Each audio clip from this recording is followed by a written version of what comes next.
మిత్రులారా నమస్తే. Welcome to BBR TV official. నేను మీ బీబీఆర్ రావుని. మిత్రులారా, ఈ రాజకీయ నాయకులు ఉన్నారే, ప్రతి దానిని ఎంత తమ స్వార్థానికి వాడుకుంటారంటే, ఈ మధ్య మీకు తెలిసే ఉంటుంది కుమారి ఆంటీ. పాపం ఆమె ఏదో రోడ్డు పక్కన చిన్న ఒక బండి లాంటిది పెట్టుకొని అక్కడ తక్కువ ధరకి భోజనం అమ్ముకుంటూ రిక్షా కార్మికులకి కానీ ఆటో కార్మికులకి వాళ్ళందరికీ ఏదో చాలా నాణ్యంగా రుచికరంగా చేసి పెడుతూ మంచి పేరు సంపాదించుకుంది.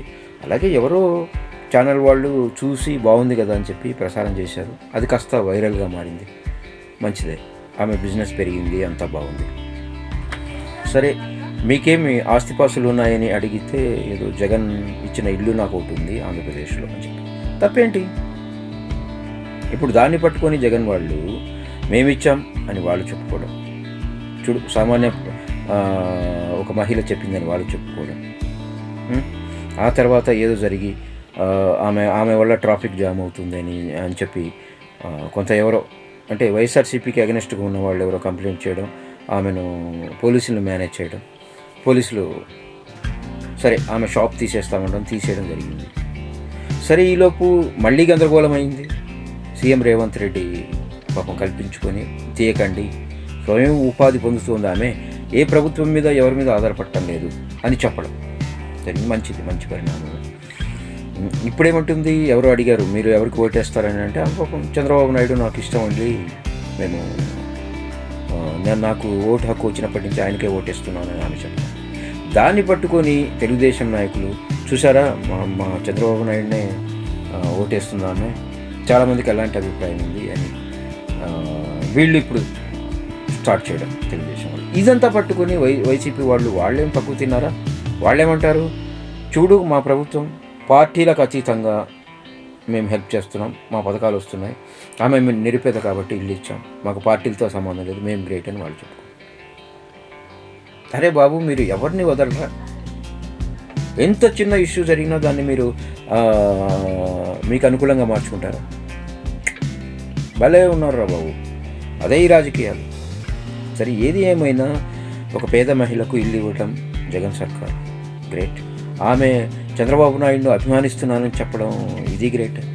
ఆమె ఇష్టం, చంద్రబాబు నాయుడు అంటే ఇష్టం ఉండొచ్చు. అలాగే తక్కువ ధరలకి ఆమె అక్కడ భోజనం పెట్టడం, సో అది బాగా రుచికరంగా ఉంది, తక్కువగా ఉందని ఒక మిత్రుడు, ఒక జర్నలిస్ట్, ఒక యూట్యూబర్ అది పెట్టడం, ఆమెకు మంచి బిజినెస్ కావడం గ్రేట్, మంచి పరిణామాలే. అలాగే ఏదో ఒత్తిడికి లోనై ఆమె ఇదంతా జరిగిన తర్వాత అంతకుముందు తీసేయచ్చుగా అదే షాప్ని. లేదు, ఈ ఇష్యూ జరిగిన తర్వాత ఆమె జగన్ పేరు చెప్పిన తర్వాత ఆ తర్వాత తీసేయడం, అది పెద్ద గందరగోళం అవటం, ట్రోల్ అవటం రేవంత్ రెడ్డి గారు మొత్తం మీద చేశారు. సో కొంచెం యూట్యూబర్స్ కూడా జాగ్రత్తగా వాళ్ళు ఇంటర్వ్యూ చేసే ముందు కానీ దాన్ని ప్రసారం చేసే ముందు జాగ్రత్తగా కొంచెం మరీ హంగామా కాకుండా, ఆమె కోట్ల రూపాయలు సంపాదిస్తుందని, ప్రతిరోజు లక్షల్లో డబ్బులు వస్తాయని. ఎట్లా వస్తాయండి? ఎక్కడ కోట్ల రూపాయలు ఆమె సంపాదించింది? కాదు కదా. మీ ఛానల్స్ ఏదో ప్రాపకండ కోసం ఇంకొకటి అలా బలి చేయడం అన్నది ఇట్స్ నాట్ కరెక్ట్. సో తెలుసుకోండి, బతకనివ్వండి. ఆమె ఎవరి మీద ఆధారపడటం లేదు, గవర్నమెంట్ జాబ్ అడగలేదు, ఇంకొకటి లేదు. చక్కగా ఆమె ఏదో ఆమెకు వచ్చిన విద్య, వంట చేసుకుంటుంది, 10 మందికి పెడుతుంది, తక్కువ రేట్లో సంపాదించుకుంటుంది, బతుకుతుంది. అలా బతకనివ్వండి. స్వయం ఉపాధి కల్పించుకొని ఎవరికి వాళ్ళు బతుకుతున్న వాళ్ళని బతకనివ్వండి. వాళ్ళని ఎందుకు ట్రోల్ చేసి నాశనం చేస్తారు? ప్లీజ్ ఆలోచించండి ఒకసారి మిత్రులారా, జర్నలిస్ట్ మిత్రులందరూ ఆలోచించాలి. సో మిత్రులారా, ఈ వీడియో మీకు నచ్చినట్లయితే లైక్ చేయండి, షేర్ చేయండి, అలాగే అమూల్యమైన మీ అభిప్రాయాలని కామెంట్ రూపంలో తెలియజేయండి. బీవీఆర్ టీవీ అఫీషియల్ అనే నా యూట్యూబ్ ఛానల్ని సబ్స్క్రైబ్ చేసి ఆ పక్కనే ఉన్న బెల్ సింబల్ నొక్కండి. ఇలాంటి మంచి వీడియోలు మళ్ళీ మీకు అందిస్తాను.